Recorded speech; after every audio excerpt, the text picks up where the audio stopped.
అందరికీ నమస్కారం.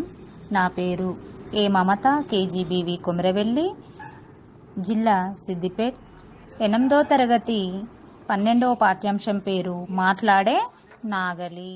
ఈ మాట్లాడే నాగలి పాఠంను రాసినటువంటి రచయిత పొన్కున్నం వర్కేయ్.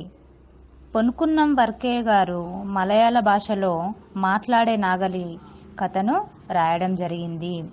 దానిని తెలుగులోకి అనువాదం చేసినటువంటి వారు ఎన్ వేణుగోపాలరావు. ఇక్కడ అనువాదం అంటే ఒక భాషలో ఉన్న విషయాన్ని వేరొక భాషలోకి మార్చి రాసినట్లయితే దాన్ని అనువాదం, ట్రాన్స్లేషన్ అంటారు. ఇక్కడ మనము పాఠంలోకి వెళ్తే ఓసెఫ్ రైతు, కన్నన్ ఎద్దు, ఓసెఫ్ భార్య మరియా. ఓసెఫ్ మరియాలకు కత్రి అనే కుమార్తె కూడా ఉన్నది. ఇక్కడ పచన్, కుట్టప్ప అనే అతి తక్కువ పాత్రలతో ఈ కథ అద్భుతంగా కొనసాగింది. మొదటి భాగం. ఎద్దు సంగతి వచ్చేసరికి ఓసెఫ్ అన్నీ మర్చిపోతాడు. వేరే రైతులు అతన్ని ఎద్దు పిచ్చోడు అని పిలుస్తారు. ఆ ఎద్దు పేరు కన్నన్. దాన్ని చూసి ముచ్చటపడని రైతు లేడు. ఓసెఫ్కు కన్నన్ తోడిదే లోకం. బూడిద రంగులో బలంగా, పొట్టిగా, లావాటి వంపు తిరిగిన కొమ్ములతో అది బ్రహ్మాండమైన ఆకారం గల వృషభరాజు. సుడి తిరిగిన బిగువైన చర్మం, బయటికి ఉబికిన కళ్ళు. అసలు కన్నన్ నడకలోనే ప్రత్యేకమైన టీవీ ఉట్టిపడేది. దున్నేటప్పుడైనా మరెక్కడైనా ఓసెఫ్ మనసులో ఏమున్నదో కన్నన్ తప్పనిసరిగా పసికట్టేది. ఎక్కడైనా సరే, సామానుల గదిలో గాని పొలంలో గాని ఆ ఎద్దు సరిగ్గా ఓసెఫ్ ఏమనుకుంటున్నాడో గుర్తించగలిగేది. ఓసెఫ్ ఎద్దును చూస్తే అన్ని మర్చిపోతాడు. వేరే రైతులందరూ కూడా ఎద్దు పిచ్చోడు అని పిలుస్తారు. ఎవరిని? ఓసెఫ్ను. అదేవిధంగా ఆ ఎద్దు పేరేంటిది మరి ఇక్కడ? కన్నన్. దాన్ని చూసి ముచ్చటపడని రైతు ఎవరు కూడా ఉండరు. అంత అందంగా ఉంటుంది, చూడముచ్చటగా ఉంటుంది. ఓసెఫ్కు కన్నన్ తోడిదే లోకం. ఓసెఫ్కు, రైతుకు ఈ ఎద్దు లోకమే ఉంటుంది. ఎప్పుడు ఈ కన్నన్ లోకమే ఉంటుంది. మరి బూడిద రంగులో బలంగా, పొట్టిగా, లావాటి వంపు తిరిగిన కొమ్ములతో అది బ్రహ్మాండమైన ఆకారం గల వృషభరాజు. ఎద్దు అంటే వృషభం, మరి ఇక్కడ వృషభరాజు. మరి సుడి తిరిగిన బిగువైన చర్మం, మరి బయటికి ఉబికిన కళ్ళు, బయటకు బాగా ఉబికినటువంటి కళ్ళు. అసలు కన్నన్ నడకలోనే ప్రత్యేకమైన టీవీ ఉట్టిపడేది. కన్నన్ నడుస్తూ ఉంటే ఒక ప్రత్యేకమైనటువంటి టీవీ ఉట్టిపడేది. వైభవంగా వస్తున్నట్టుగా, నడుస్తున్నట్టుగా, అందంగా నడుస్తున్నట్టుగా, అందంగా వస్తున్నట్టుగా అనిపించేది. టీవీ అంటే వైభవంగా. దున్నేటప్పుడైనా మరెక్కడైనా ఓసెఫ్ మనసులో ఏమున్నదో కన్నన్ తప్పనిసరిగా పసికట్టేది. అసలు దున్నే సమయంలో అయినా సరే, మరెక్కడైనా సరే ఓసెఫ్ మనసులో ఏమున్నదో పసికట్టేది, గుర్తించగలిగేది. ఎక్కడైనా సరే, సామానుల గదిలో గాని పొలంలో గాని ఆ ఎద్దు సరిగ్గా ఓసెఫ్ ఏమనుకుంటున్నాడో గుర్తించగలిగేది. అంత తెలివైనటువంటిది ఎవరు? ఎద్దు. కన్నన్ మీద ఓసెఫ్ తన చెన్నకోలను ఎన్నడూ ఉపయోగించలేదు. ఊరికే చెన్నకోల పైకి లేపేవాడంతే. వేరే రైతుల్లాగా అతనికి గొంతెత్తి తన ఎద్దును తిట్టవలసిన అవసరం ఉండేది కాదు. స్నేహితుడితో మాట్లాడినట్టే కన్నన్తో కూడా మాట్లాడేవాడు. అక్కడ ఉన్న ఎద్దులన్నింటికీ కన్నన్ నాయకత్వం వహించేది. ఒక మడిలో దున్నడం అయిపోయిన తర్వాత పక్క మడిలోకి వెళ్ళాలని కన్నన్కు చెప్పవలసిన అవసరమే లేదు. అటువంటి పనులన్నీ ఎప్పుడు ఎట్లా చేయాలో కన్నన్కు తెలుసు. కొన్నిసార్లు అయితే కన్నన్ పక్క మడిలోకి వెళ్ళిపోతుంటే ఓసెఫ్ ఒక క్షణం విరామం కావాలనేవాడు. ఓయ్, ఓ క్షణం ఆగు, నన్ను పాన్ వేసుకొని చాలాసేపయింది. కన్నన్ మీద ఓసెఫ్ తన చెన్నకోలను ఎన్నడూ ఉపయోగించలేదు. ఏ రోజు కూడా కట్టెను ఉపయోగించలేదు. ఊరికే పైకి లేపేవాడంతే. అందరు రైతుల్లాగా కొట్టడము, గొంతెత్తి అరవడము ఇలాంటి అవసరం ఉండేది కాదు. స్నేహితుడితో మాట్లాడినట్టే కన్నన్తో కూడా మాట్లాడేవాడు ఓసెఫ్. మరి ఇక్కడ ఉన్నటువంటి ఎద్దులన్నిటికి కూడా కన్నన్ నాయకత్వం, లీడర్షిప్ వహించేది. ఒక మడిలో దున్నడం అయిపోయిన తర్వాత పక్క మడిలోకి వెళ్ళాలని కన్నన్కు చెప్పాల్సినటువంటి అవసరం ఉండేది కాదు. అటువంటి పనులన్నీ ఎప్పుడు, ఎక్కడ, ఎలా చేయాలో కన్నన్కు చాలా తెలుసు. కొన్నిసార్లు అయితే కన్నన్ పక్క మడిలోకి వెళ్ళిపోతుంటే మరి ఓసేపు నాకు విశ్రాంతి కావాలి ఒక క్షణము అని అనేవాడు. ఓయ్, ఓ క్షణం ఆగు. ఓయ్, కన్నన్ను ఓసేపు అనేవాడు. ఓయ్, ఓ క్షణం ఆగు, ఒక క్షణం ఆగు. నన్ను పాన్ వేసుకొని నేను పాన్ వేసుకుంటాను. చాలాసేపు అయింది కదా నేను వేసుకొని. ఇలా ఓసేపు కన్నన్ను అనేవాడు. ఆ మాట వినగానే కన్నన్ నిలిచిపోయేది. పాన్ నమలడం అయిపోగానే ఓసేపు ఊ అనేవాడు. కన్నన్ మళ్ళీ పని మొదలు పెట్టేది. ఒక మడిలో నుంచి మరో మడిలోకి వెళ్తున్నప్పుడు ఆ చిన్న గట్ల మీద ఎంత జాగ్రత్తగా అడుగులు వేసేదని, ఆ చిన్న చిన్న గట్ల మీద ఎక్కడైనా తన గిట్టె పెట్టేది కాదు. సరిగ్గా చూసి ఒక్క తన్ను తంతే గట్లు తెగిపోతాయని దానికి తెలుసు. ఎవరికి తెలుసు? ఇక్కడ కన్నన్కి. ఇక్కడ మరి కన్నన్ ఓసేపు చెప్పగానే నిలిచిపోయింది. పాన్ నమలడం అయిపోగానే ఓసేపు ఊ అనేవాడు. మళ్ళీ పని కన్నన్ మొదలు పెట్టేది.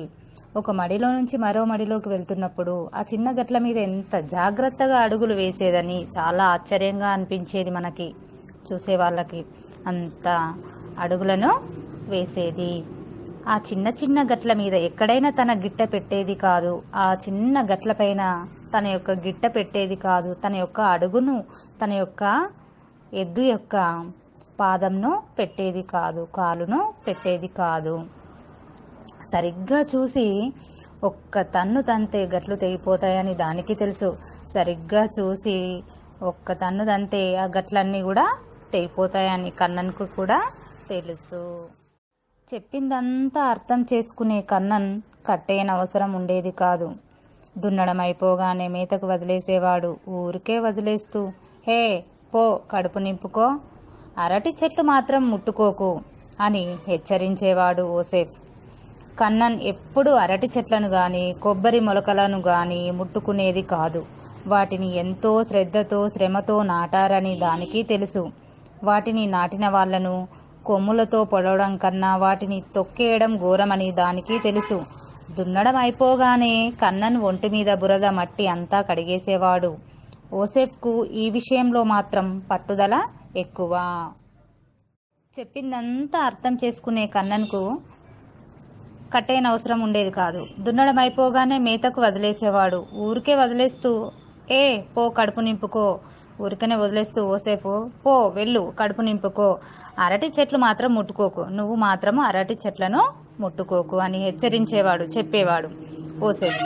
కన్నన్ ఎప్పుడు అరటి చెట్లను కానీ కొబ్బరి మొలకలను కానీ ముట్టుకునేది కాదు. ఎందుకంటే దానికి కూడా తెలుసు వాటిని ఎంతో శ్రద్ధతో శ్రమతో నాటారని దానికి తెలుసు. వాటిని నాటిన వాళ్లను కొమ్ములతో పొడవడం కన్నా వాటిని తొక్కేయడం ఘోరమని దానికి తెలుసు. దున్నడం అయిపోగానే కన్నన్ ఒంటి మీద బురద మట్టి అంతా కడిగేసేవాడు ఓసేపు. ఎందుకంటే పని పూర్తి అయిపోయిన తర్వాత దాన్ని శుభ్రంగా కడిగేవాడు. ఓసేపుకు ఈ కడగడం విషయంలో మాత్రము చాలా పట్టుదల ఎక్కువ. ఎందుకంటే కన్నన్ను చాలా శుభ్రంగా ఉంచేవాడు. కుడికాలు ఇటువైపు లేపు. తలెందుకట్లా ఊపుతున్నావు? నీ కొమ్ములు నాకు తగిలాయంటే చూసుకో. సరిగ్గా నించో, లేవు, కదలకు. ఓసేపు మాట్లాడిన ఈ మాటల్లో ప్రతి ఒక్కటి కన్నన్కు అర్థమయ్యేది. అయితే ఈ భాష దానికంతా నచ్చేది కాదు. అసలు కడగడం అంటేనే దానికి అయిష్టం. కానీ ఓసేపు మీద ఉన్న ప్రేమ కొద్దీ ప్రతిసారి లొంగిపోయేది. హృదయంలోని ప్రేమానురాగాల్ని ఎట్లా వాడుకోవాలో తెలియని రైతులు ఏ మొండి ఎద్దునైనా తీసుకుపోయి ఒక్కసారి ఓసేపుకు అప్పజెప్పండి, ఒకసారి తన చేతులతో తినిపించాడంటే ఆ పశువు కొత్త రూపమెత్తుతుంది అనేవాళ్ళు. ఎద్దులతో ఓసేపు సహజంగా మాట్లాడేవాడు.